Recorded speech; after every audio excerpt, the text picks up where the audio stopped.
1절부터 8절입니다. 요한계시록 18장 1절부터 8절. 한 목소리로 봉독합니다. 이후에 다른 천사가 그의 영광으로 땅이 환하여지더라. 힘찬 음성으로 외쳐 이르되 무너졌도다. 큰 성 바빌론이여, 귀신의 처소와 각종 더러운 영이 모이는 곳과 각종 더럽고 가증한 새들이 모이는 곳이 되었도다.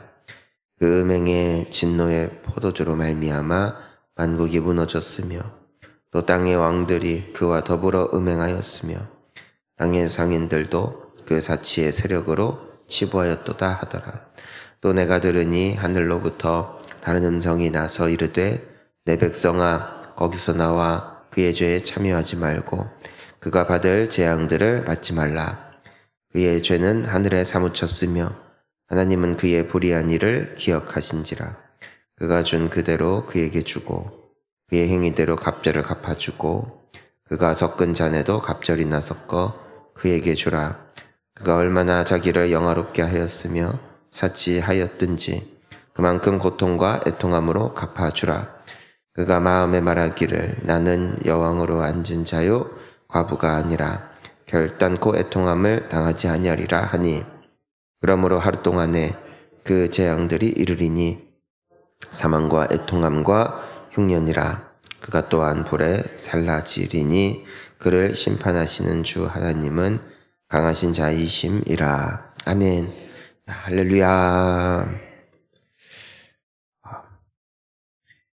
그 성경에서 이 바벨론이라는 나라는 굉장히 그 부정적인 의미로 많이 쓰입니다. 실질적으로 이 세계 역사의 흐름으로 봤을 때는 이 바벨론이라는 제국은 찬란한 문명의 꽃을 피웠던 고대 제국이었고, 또 오늘날에도 많은 또 이 세계의 문화와 또 흐름에 영향을 끼쳤던 국가였음에 틀림이 없습니다. 지금도 대형 박물관에는 이 바벨론 제국에서 정말 그 찬란하게 꽃피웠던 문화의 유적들이 아직도 많이 남아 있어요. 그 문을 들어갈 때 그 사람과 동물의 모양을 합쳐놓은 듯한, 또 기괴하지만 화려한 그런 상들이 그 바벨론 제국의 그 수도, 또 도시들 문, 이제는 들어가는 입구마다 세워져 있었고, 세계의 많은 나라 사람들이 왔어요. 그래서 그곳을 배우고 그곳에 영향을 받고, 뭐든지 바벨론에서 하면 최신식, 뭐든지 바벨론에서 하는 것은 1등, 그러던 때가 있었다는 것이죠. 그러니까 오늘날로 따지면은 이제 세계에서 가장 강력한 국가는 미국 아니겠습니까? 그럴 때가 있었다는 거예요. 미국에서 뭐든지 하면 좋은 거. 그러니까 우리나라도 영향을 안 받을래야 안 받을 수 없는 그런 여러 가지 위치에 놓여 있죠. 그런데 하나님의 음성입니다. 오늘 바벨론이 무너진다. 왜 그렇다? 우리가 보니까 거기가 어떻게 됐냐면은 2절에 귀신의 처소와 각종 더러운 영이 모이는 곳, 그리고 각종 더럽고 가증한 새들이 모이는 곳이 되었다. 우리 3절도 함께 읽습니다. 그 음행의 진노의 포도주로 말미암아 만국이 무너졌으며 또 땅에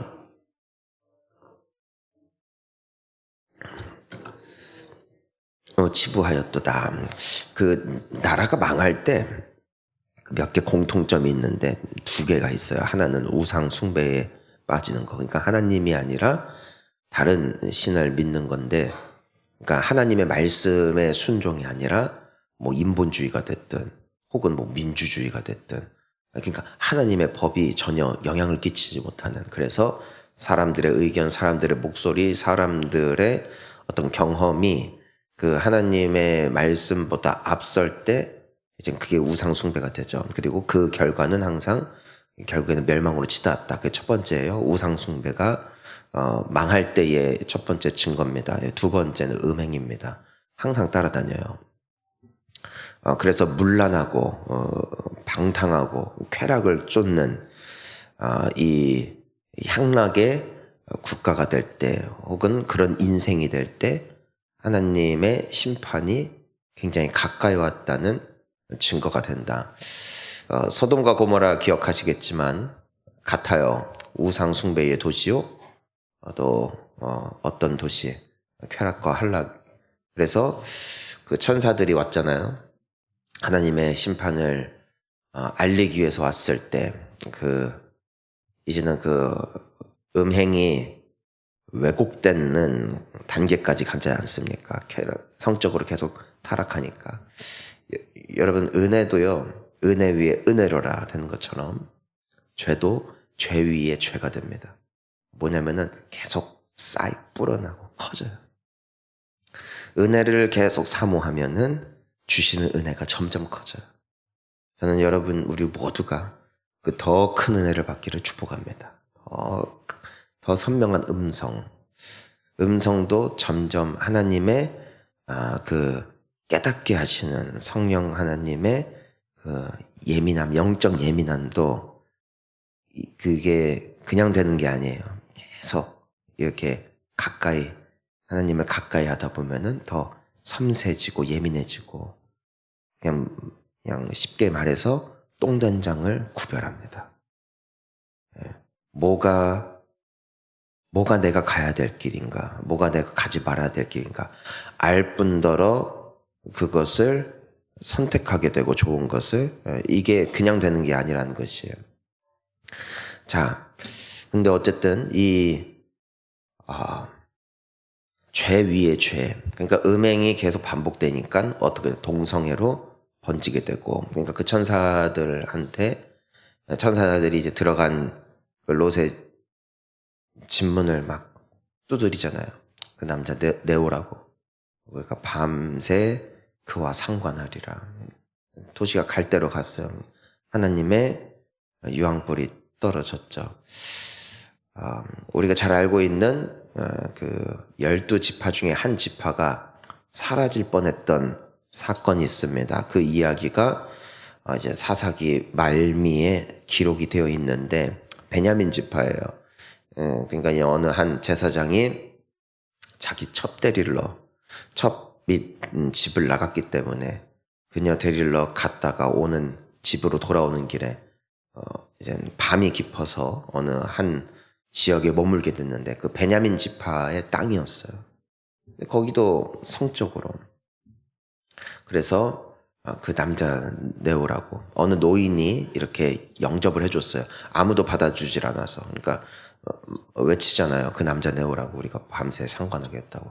그러자 그 첩을 대신 밖으로 던져버렸고, 그 사람들이 밤새 유린하고 겁탈하고 더러운 짓을 하죠. 그리고 그 첩은 결국 죽게 됐고, 이런 사건이 있습니다. 그래서 그 베냐민 지파를 향하여 나머지 11지파가 대항하여 싸우게 됐고, 그 남자 몇백 명 남기지 않고 그 수만 명의 모든 사람들이 몰살당하게 되는 굉장히 충격적인 기록이 성경에는 남아 있습니다. 그러니까 항상 두 가지, 우상 숭배 그리고 성적 타락, 항상 같이 옵니다. 그게 이제 바벨론이 보여주는 모습이에요. 왜 하나님을 안 따라갈까? 왜 하나님 앞에 기도 안 할까? 왜 하나님의 말씀을 그렇게까지 이제는 신경 쓰지 않게 될까? 이유는 뭘까요? 부강의적이에요. 부강. 잘 살게 됐다. 너무 강하여지고 잘 살게 되니까 하나님이 보이지 않았다. 여러분, 타락하는 곳은 항상 이런 상황이 있어요. 그러니까 우리가 참 조심해야 되는 게 뭐냐면은, 가난하라는 게 아니에요. 성공하지 말라는 것도 아니거든요.